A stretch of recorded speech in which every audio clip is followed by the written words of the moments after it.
United States of America is reportedly preparing a bill a bill to pass through the Congress, and this bill is aiming at sanctioning some of the ANC leaders. It hasn't been revealed exactly who are these key ANC leaders that will be targeted by the United States of America. If you have been following South African politics, you would notice that the current sitting president of the Republic of South Africa made attempts with the largest delegation to go to the United States of America, following tensions escalating between the US as well as South Africa. You would remember that as soon as Donald Trump became the president, the ambassador of South Africa was declared a person non grata and expelled from the United States of America. Even the new ambassador that has been appointed by the government of South Africa is yet to be actually recognized by the United States of America, a clear indication that the relations between Washington as well as Pretoria are scary at the moment. Greetings and welcome on your lovely channel, the Hlonipani Global News. If you're watching us for the very first time, please do remember to press the red or black subscribe button so that next time when we beam live, guess what, you become the very first one to watch us. So on this live broadcast, basically I'll be taking you on issues that I strongly think and believe that they led to existing tensions between the Republic of South Africa as well as also the United States of America. Number one key issue that actually escalated the tensions that were growing. In fact, South Africa's handling of and also suspected meddling in the Russian-Ukraine war was also an accusation that surfaced. It was made by the ambassador of the United States of America, of which politicians dismissed that. But what I think, in my view, worsened the situation was South Africa deciding to actually intervene in the matter between the State of Israel as well as Palestine. And South Africa, I mean, it is known, the African National Congress, it is part of, it is its policy, in fact, to support the people of Palestine. And we have seen even the African National Congress hosting the delegation from Hamas, something that actually has diminished the legally existing relations between the State of Israel as well as South Africa. So we know how Donald Trump is so close with Benjamin Netanyahu. And also, I mean, South Africa taking the State of Israel to the International Criminal Court of Justice. It is suspected that the country that is funding the South African government to take such an initiative, it is Iran. They are, the United States of America is suspecting that, and also South Africa's meddling in DRC, Democratic Republic of Congo. It may have actually trampled on the interest of the United States of America. Not only that, in fact, there are numerous cases where South Africa might have actually directly or indirectly clashed with the United States of America. Remember, when it comes to the interest of the United States of America, America will always act very, very fast to make sure that their interest prevail. This is what we are seeing the administration of Donald Trump attempting to do. Will they be successful in terms of passing this bill into law?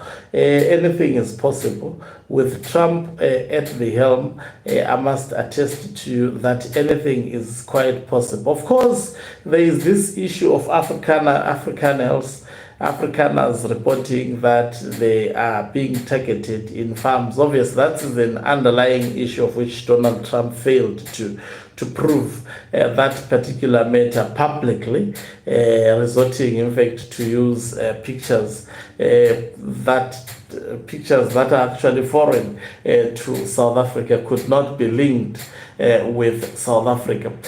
But now, what is the consequence of targeted sanctions? I know a lot of people, especially when this is in the media, a lot of people may not take it seriously. They may think that no, this goes to ANC, it will affect ANC.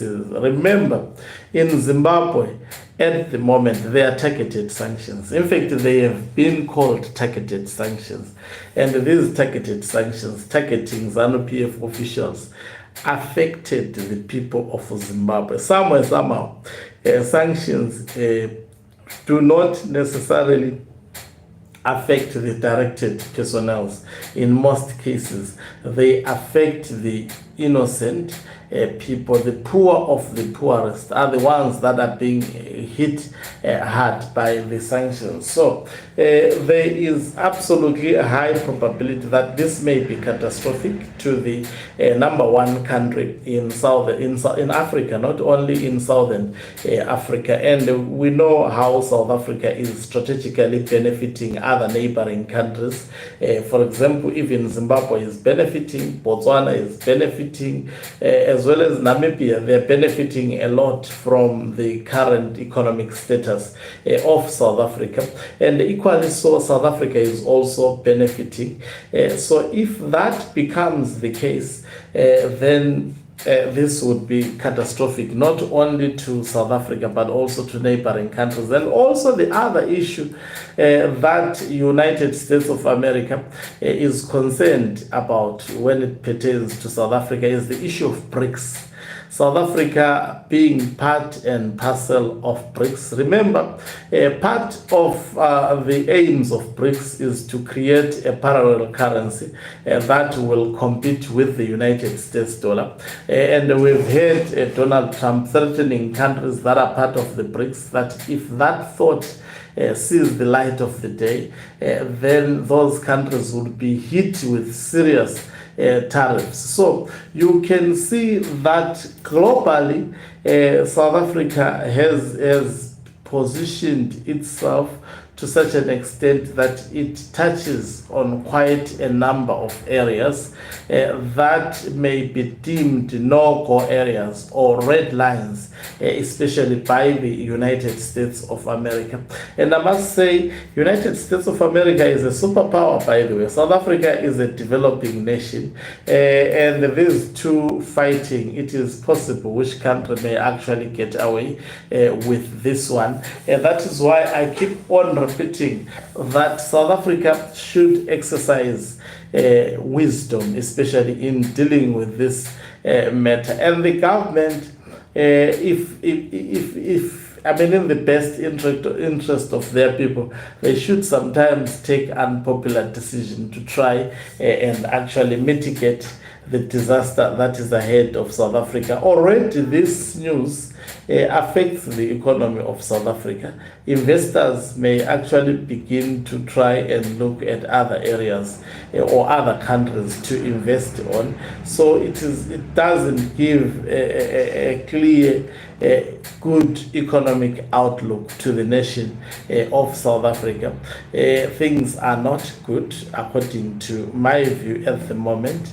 Unless if this bill does not succeed, but remember, both the Democrats, even towards the end of the term of Joe Biden, South Africa was at the center of what was actually discussed. Democrats, remember, at one point there are journalists from South Africa who were witnessed actually talking as if they were government representatives at one, I think it must be the Parliament of the United States of America, and that on its own shows that both the Democrats and the Republicans are actually having their eyes on South Africa. But the question is, will they actually unite on South Africa? There is high probability they may actually unite on South Africa. And so it's a matter of really serious concern. But I know a lot of people may be saying, it's an insignificant matter.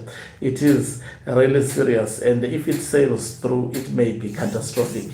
Thank you very much for watching us. If you are watching us for the very first time, please do remember to press the red or black subscribe button so that next time when we beam live, you become the very first one to watch us. You can financially support this channel by pressing the subscribe plus button and be part of our members who are the heartbeat of this channel. You can equally do so by pressing the thanks button and send us stars.